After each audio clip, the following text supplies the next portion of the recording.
आप सब कैसे हो? आशा करती हूँ हम सब अच्छे हो, मस्त हो, लाइफ को अच्छे से एंजॉय कर रही हूँ। आज की हमारी स्टोरी है सुपर लेडी अनामिका की। एपिसोड 1769 से लेकर 1771 तक। वीडियो पसंद आए तो प्लीज़ ज़्यादा से ज़्यादा शेयर करना, कमेंट करना और शेयर करना बिल्कुल मत भूलना। बिना किसी देरी पता चला है हम उसके फ़ोन को ट्रेस तभी कर सकते हैं या तो अपने फ़ोन से दूर हो या फिर वो गहरी नींद में सो रही हो या फ़ोन को दूर उसने रखा हो या रात के टाइम या ऑफिस में चार्जिंग पॉइंट पर डिपार्टमेंट में उसने लगा रखा हो, तभी मैं वो अपना काम कर सकती हूँ। और ये काम मैं तुम दोनों को सौंपती हूँ कि मुझे उसका फ़ोन कुछ टाइम से के लिए उससे दूर होना चाहिए, उसका फ़ोन, उसके बाद ही मैं सब कर सकती हूँ। मुझे बस 5 से 8 मिनट का ही टाइम चाहिए और ये काम तुम जल्द से जल्द करो, मुझे बताओ और मैं ये काम करती हूँ। भावना और कपिल यस बोल देते हैं। अनामिका भी कहती है कि ठीक है, अभी मैं और नहीं कुछ बात करना चाहती, मुझे चलना होगा क्योंकि मोहित मारवा आते ही होंगे और मेरी राह देखते होंगे। बाकी का नेक्स्ट एपिसोड में देखते हैं। वीडियो पसंद आए तो please like share subscribe comment कर कर जरूर जाना। वीडियो पसंद लगे तो बिल्कुल दिल खोल कर कमेंट करना। तो हॉरस का टाइम हो चुका था, इसलिए अनिका ने जल्दी से फ़ोन किया और भूमि के रूम की तरफ ने कदम बढ़ा दिए क्योंकि उसने पहले ही आज चलते वक्त ही भूमि को बोल दिया था कि अपने पास कपिल को भी बुला ले और फिर हम बातें करते हैं। क्योंकि अनिका ने अब तक 2 हॉर्स का इसलिए टाइम लिया था ताकि वो उसके फ़ोन और उसके सब कुछ को ट्रेस कर सके। लेकिन काफ़ी मुश्किलों के बाद अनिका को कुछ हद तक उसके फ़ोन को ट्रेस कर पाई, क्योंकि जब उसे पता चला तो वो फ़ोन डिस्कनेक्ट हो चुका था। और यहाँ तक कि अनिका ने ये भी पता लगा लिया था कि उस निपुण मीना को भी पता चल चुका है कि उसके फ़ोन को किसी ने ट्रेस किया है, इसलिए पता नहीं किसी रॉन्ग नंबर पर फ़ोन मिलाकर बस बातें किए जा रही थी। जबकि वो औरत उसे भला बुरा सुना रही थी, लेकिन वो थी कि फ़ोन कट नहीं कर रही थी, हर बात में yes ma'am, no ma'am, yes no, बस इतना ही चल रहा था।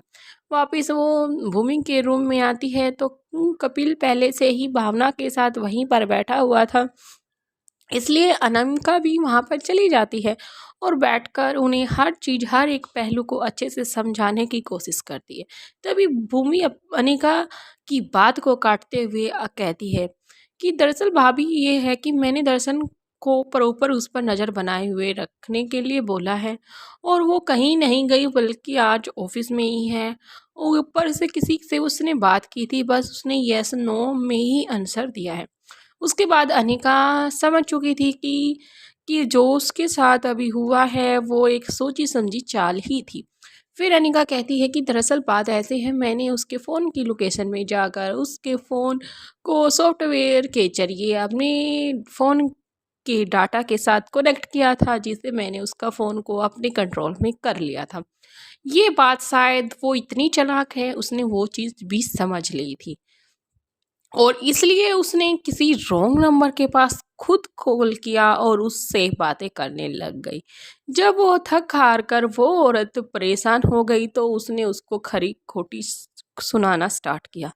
लेकिन वो थी कि उसकी बातों में इसलिए लगी हुई थी क्योंकि वो हम लोगों को गुमराह करना चाहती है और यहाँ तक कि वो हमें चाहती है कि हम ये उसकी चालाकी देखकर खुद ही परेशान हो जाए।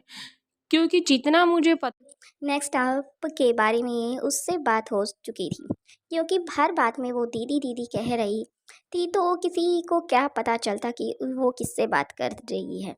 इसलिए आसपास जितने भी ऑफिस में जितने भी डिपार्टमेंट के बंदे बैठे थे, लेकिन उन सभी को भूमि ने कहा था कि तुम प्रॉपर मेरी गैर हाजिरी में भी इस पर ध्यान रखना और ये कहाँ जा रही है, किससे क्या बातें कर रही हैं, तो सब मुझे बताना। लेकिन वो प्रति क्वेश्चन और प्रति आंसर में बस दीदी, हाँ जी दीदी, ना जी दीदी, बस इतना ही आंसर रिपीट कर रही थी सभी के पास बैठकर। और यहाँ तक कि सभी को बेवकूफ़ बनाने का काम कर रही थी। और इतनी बातें जब वो फ़ोन पर कर रही थी तो फिर फ़ोन कटने के बाद वो अपने मन में ही सोचने लग गई कि एक तो मैं यहाँ पर ज्वाइनिंग की गई हूँ, मेरा बैकग्राउंड इतना अच्छे से क्लीन तरीके से इस डिपार्टमेंट ने चेक नहीं किया, ऊपर से ये दावा करते हम किसी भी केस को सोल्व कर सकते हैं। अगर ये किसी भी केस को सोल्व कर सकते तो आज से मेरा 5 या 7 साल पुराना केस इन्होंने आज तक सोल्व नहीं किया। ऊपर से मैंने ज्वाइन भी कर लिया डिपार्टमेंट को तो मेरे बारे में इन्होंने एक भी ना तो क्वेश्चन मांगा और ना मुझसे पूछा और ना मेरी बैकग्राउंड के बारे में जानने की कोशिश की। ये सोच सोच कर उसके फेस पर स्माइल आ जाती है और अपनी चैन के नीचे हाथ रख कर हंसने लग जाती है। काफ़ी देर तक ऐसे हंसती रहती है, फिर आराम से अपना सिर नीचे रख कर और अपनी आंखें बंद कर टेबल पर ही सो जाती है। दूसरी तरफ दर्शन फ़ोन मिलाता है, भूमि दूसरी तरफ से फ़ोन उठाती है। दर्शन का फ़ोन देखने के बाद भूमि कहती है, हाँ दर्शन क्या हुआ? तो तभी वो कहता है कि मैम वो हमारी आंखों के सामने ही है और किसी से बातें कर रही थी, हमें इतना ज़्यादा तो सुनाई नहीं दिया, बस वो नॉर्मल सी जो हमारी रूटीन की बातें होती हैं बस वही बातें कर रही थी, यस या नो दीदी कह रही थी किसी को। उसके बाद वो अपना हाथ टेबल पर रख कर सो गई है। तभी भूमि कहती है कि ठीक है दर्शन, आगे कोई भी बात हो तो मुझे ज़रूर बताना, अगर वो यहाँ से जाती है तो प्लीज़ उसे फॉलो करना मत भूलना। अगर तुम्हें ड्यूटी में डिस्टर्बेंस होती है तो मैं तुम्हारी ड्यूटी नेक्स्ट डे करने के लिए तैयार हूँ। लेकिन दर्शन था कि कहता है कि नहीं मुझे पता नहीं, इसमें कुछ अपना सा नज़र आता है। तभी भूमि समझ चुकी थी कि ये तो इसके प्यार में पागल हो चुका है। इस मजनू को क्या पता कि ये किस डाइन के पीछे पागल हुआ जा रहा है। उसके बाद भूमि कहती है कि ठीक है लगे रहो मजनू भाई, इतना कहकर फ़ोन कट कर देती है। बाद में दर्शन सोचने लग जाता है कि भूमि ने क्या कहा। अनिका तीनों के साथ बैठकर बातें करती है। उनकी बातें सुनने के बाद और कुछ मन में सोचने लग जाती है, क्योंकि उसके मन में काफ़ी बातें एक दूसरे को कड़ियाँ जोड़ रही थी। उसे लग रहा था जैसे कि दमयंती हो है, वो जैसे अपनी चाल और अपने प्यादों को इधर उधर बिखेर कर फिर उनको जॉइंट करने की कोशिश करती है, यानी कि जो बाकी के जो सैनिक हैं उन्हें मारने का काम करवाती है। तो ऐसे ही कहीं ना कहीं जो ये निपुण मीना है, इसका दमयंती के साथ कोई ना कोई रिलेशनशिप या फिर उसकी ही कोई काम करने वाली औरत है, और इसके बारे में हमें इतनी आसानी से जानकारी नहीं मिलेगी।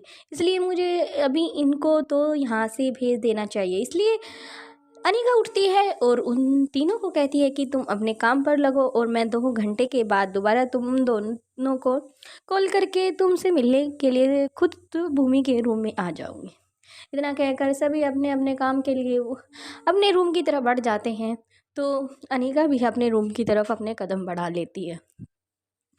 जैसे ही प्रीति अपनी अंडरग्राउंड जो लैब थी उसके अंदर एंट्री करती है तो किसी ने उसका पीछे से हाथ कर लिया। एक कमर उसके पेट से होते हुए उसकी हिप को पकड़ लेता है और दूसरे हाथ से उसकी आंखों को पकड़ लेता है। तो पीछे से ऐसा अचानक से अटैक प्रीति पर हुआ था, जो कि प्रीति ने संभावना भी नहीं की थी कि उसके साथ ऐसा कुछ हो जाएगा। लेकिन उसके साथ ये हुआ, लेकिन प्रीति को समझने में तरीक भी देर नहीं लगी कि ये कौन है। तो उसने सीधा ही कहा, ओमकार प्लीज़ मुझे छोड़ दो। ओमकार ने प्रीति की बात सुनी तो ओमकार ने भी प्रीति को छोड़ दिया।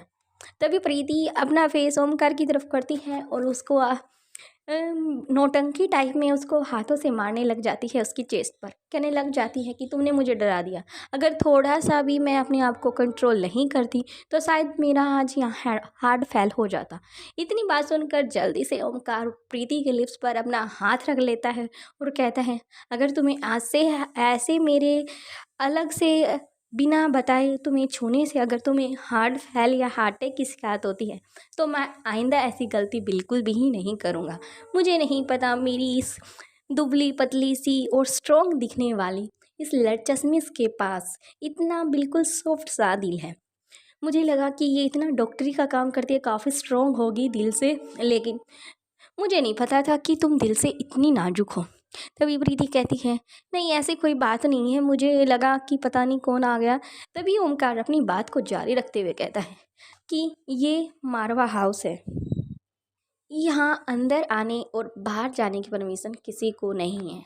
अगर वो बंदा मारवा हाउस का क्लोज का या खुद मारवा हाउस का ही क्यों ना हो, तभी प्रीति हाँ में सिर हिला देती है, फिर भी अपनी बात को आगे कहती है कि मुझे ऐसा लगा पता नहीं किसी ने मुझे ऐसे पीछे से पकड़ लिया। तभी ओमकार कहता है इतनी हिम्मत किसी की नहीं है, ये सब मेरी या मेरे लिए है कि मैं तुम्हें छू सकता हूँ। अगर और किसी में इतनी हिम्मत हुई तो मैं उसका मुंह तोड़कर उसके हाथों में दे दूंगा। फिर प्रीति कहती है कहीं ना तुम मयूर भैया की तरह फाइटर हो, तुम बस नॉर्मल ही हो।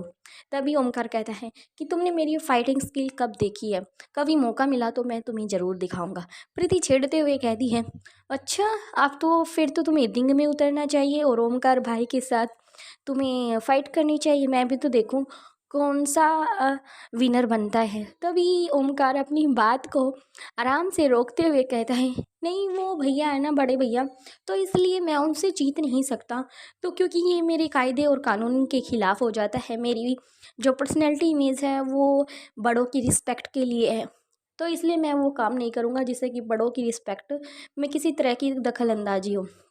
प्रीति फिर कहती है कि रिंग में उतरने के बाद जो भी आमने सामने फाइटर होता है वो बड़ा छोटा ऊंचा नीचा या किसी तरह का कोई भेदभाव नहीं रखता, उन्हें बस विनर बनने से मतलब होता है, क्योंकि वे रिंग में सभी एक समान होते हैं।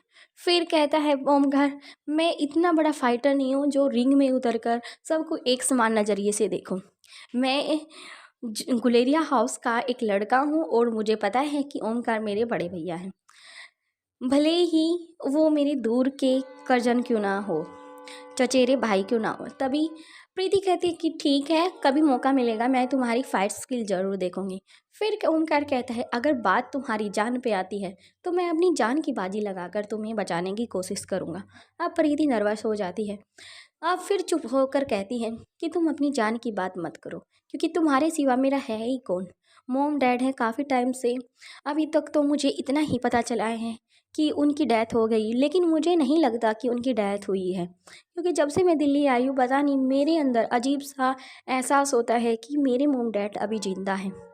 तभी ओमकार कहता है कि मेरे पेरेंट्स भी तुम्हारे मोम डैड हैं।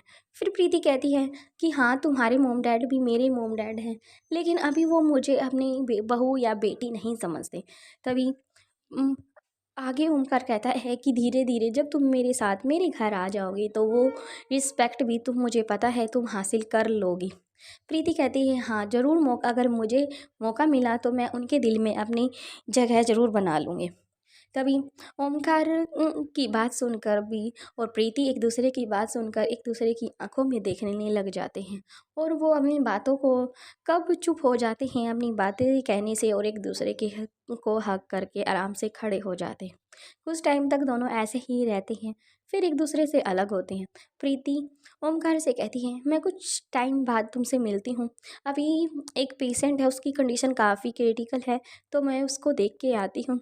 तभी ओमकार कहता है चलो मैं भी तुम्हारे साथ चलता हूँ, लेकिन प्रीति मना कर देती है, कहती है कि तुम्हारा वहाँ पर कोई काम नहीं है, इसलिए तुम आराम से भूमि दीदी के पास बैठो, मैं अभी आपसे वहीं आकर मिलती हूँ।